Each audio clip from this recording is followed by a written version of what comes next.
Welcome back to my YouTube and Facebook channel. उम्मीद है आप सब खैरियत से होंगे। मैं शुभाब मलिक। आज की वीडियो में मैं बात करूंगा जम्मू कश्मीर नेशनल कॉन्फ्रेंस के मैनिफेस्टो के थर्ड पॉइंट पे, जिसके बाद जम्मू कश्मीर नेशनल कॉन्फ्रेंस और कांग्रेस पे काफ़ी तनकीद की जा रही है। आइए पहले पढ़ते हैं कि ये तीसरा पॉइंट कहता क्या है। जम्मू कश्मीर नेशनल कॉन्फ्रेंस के मैनिफेस्टो का थर्ड पॉइंट कहता है द रिजर्वेशन पॉलिसी। इसमें यह है कि the reservation policy will be reviewed and any injustice and imbalance will be corrected. अच्छा, इसमें यह कहा गया है कि जो रिजर्वेशन पॉलिसी है उसको रिव्यू किया जाएगा, उसको दोबारा से देखा जाएगा और इसमें अगर किसी टाइप का कोई इनजस्टिस या कोई इम्बैलेंस होगा तो उसको ठीक किया जाएगा। ठीक है, ये पॉइंट है। जिसके बाद भारतीय जनता पार्टी और दूसरी पार्टीज ने कांग्रेस पे और नेशनल कॉन्फ्रेंस पे ये इल्ज़ाम लगाया कि वो रिजर्वेशन छीनना चाहते हैं, वो रिजर्वेशन के खिलाफ है। आइए इस पूरे मैटर को डिस्कस करते हैं। उससे पहले आप सबसे गुजारिश है कि मेरे इस चैनल को सब्सक्राइब कर दें और फेसबुक चैनल को फॉलो कर दें। चलिए अब बात करते हैं। जो ये एसटी स्टेटस है, यानी कि स्केड्यूल ट्राइब स्टेटस है, जो ये गुज्जर बकरवाल और अदर कम्युनिटीज़ को 1991 में कांग्रेस की सपोर्टेड गवर्नमेंट जिसको लीड कर रहे थे उसको थे पीएम चंद्रशेखर सिंह, उन्होंने ये ग्रांट किया था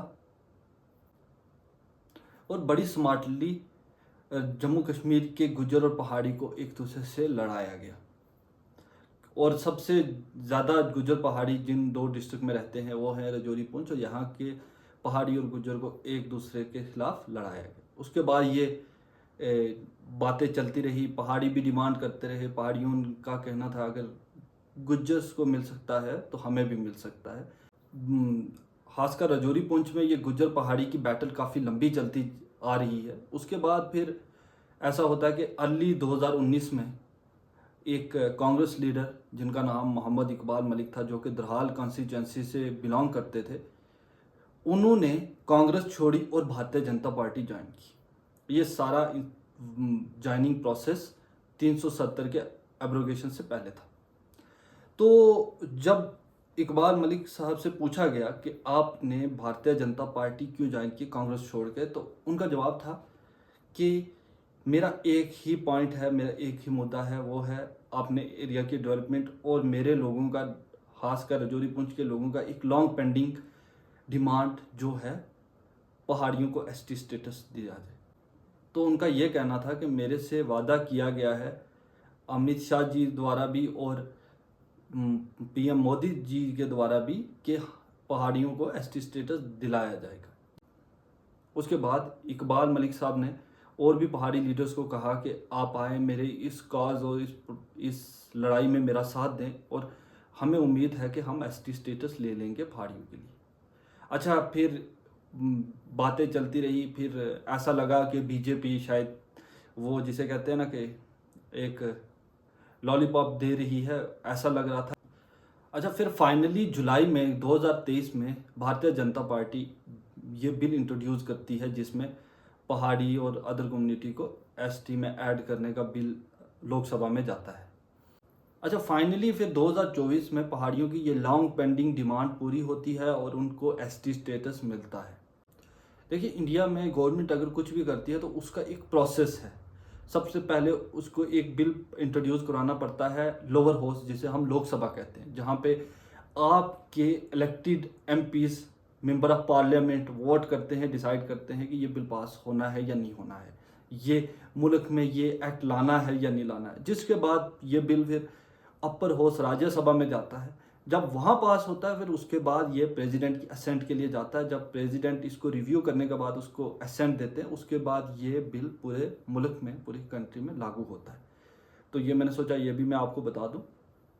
सो इस तरह भारतीय जनता पार्टी ने अपना जो प्रॉमिस किया था पहाड़ियों के साथ वो उन्होंने फुलफिल किया, उनको एसटी स्टेटस दिला के। और इस तरह इकबाल मलिक साहब ने जो अपनी कौम से वादा करके जिस चीज़ के लिए उन्होंने भारतीय जनता पार्टी ज्वाइन की थी, वो वादा उन्होंने अपनी कौम के साथ निभाया और उसके बाद उनका यहाँ पे ग्रैंड वेलकम भी किया गया। तो लेकिन अब जब कि इलेक्शन अनाउंस हो गया है जम्मू कश्मीर में, तो हमने देखा कि जम्मू कश्मीर नेशनल कॉन्फ्रेंस इस रिजर्वेशन पॉलिसी के खिलाफ में अपने मैनिफेस्टो में एक पॉइंट ऐड करती है। तो जिसके बाद बीजेपी और अदर पार्टीज़ काफ़ी स्ट्रांगली रिएक्ट करती हैं जम्मू कश्मीर नेशनल कॉन्फ्रेंस के इस एंटी रिजर्वेशन स्टांस पे।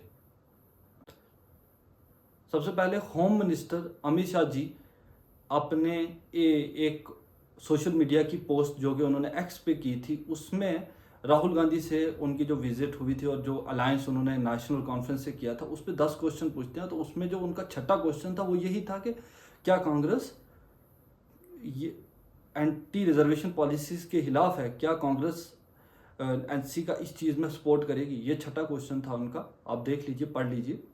तो उसके बाद भारतीय जनता पार्टी के जम्मू कश्मीर के चीफ रविंदर रैना जी भी मीडिया से बात करते हुए कहते हैं कि ये जो नेशनल कॉन्फ्रेंस का मैनिफेस्टो है ये खतरा है एसटी समाज के लिए, एससी समाज के लिए, गुज्जर्स के लिए, पहाड़ी के लिए, बकरवाल के लिए और ओबीसीज के लिए, गद्दी के लिए ये खतरा है। आइए देखते हैं रविंदर रैना क्या कहते हैं।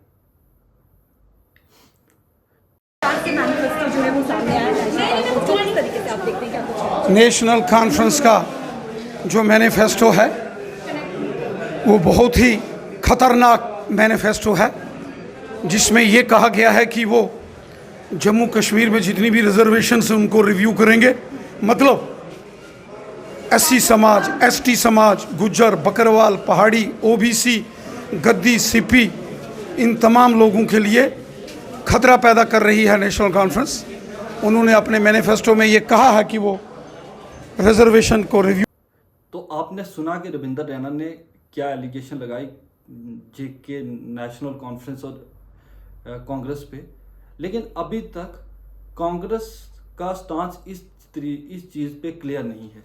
क्या कांग्रेस सच में एंटी रिजर्वेशन पॉलिसीज़ को सपोर्ट करती है, और क्या सच में नेशनल कॉन्फ्रेंस ऐसा करने जा रही है? क्या वो रिजर्वेशन हटाने जा रही है, या फिर जो पहाड़ियों को नई रिजर्वेशन मिली है वो हटाने जा रही है? इसका जवाब तो नेशनल कॉन्फ्रेंस के लीडर ही दे सकते हैं और कांग्रेस के लीडर ही दे सकते हैं। जब भी आगे नई डेवलपमेंट होगी मैं आपको उस पर बताऊंगा। आज की वीडियो में इतना ही। उम्मीद है आपको मेरी ये वीडियो अच्छी लगी होगी। अगर अच्छी लगी है तो लाइक कर दें, सब्सक्राइब करना ना भूलें, भाई फॉलो भी करते हैं। कल फिर मिलते हैं किसी नई वीडियो के साथ। तब तक अपने भाई को दीजिए इजाज़त। शुक्रिया।